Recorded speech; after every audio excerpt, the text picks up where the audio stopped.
अगर सुनील पंडित हरी गीत गले रहती हुआ जा तारा लंदन रावण लगा दी चंदन आ म्यूजिक वीडियो में अगर उहे रहतन तो कैसन होई म्यूजिक।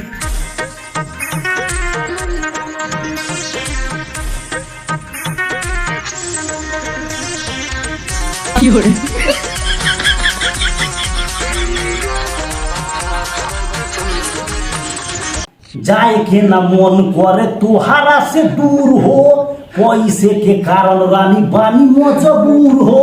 अरे सुनो तार हो तो सुनो, अरे जाए के न मन करे तुहारा से दूर हो, पैसे के कारण रानी बानी मजबूर हो। म्यूजिक।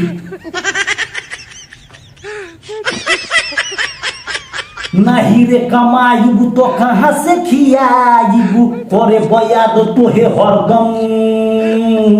अबे बसो लड़की गाय भैया हो, हमार गीत सुनने का चाहता हूँ तो यूट्यूब पर सर्च करें सुनील पंडित गाना के खेत में भी हमारे गीत रहे भैया। धन्यवाद।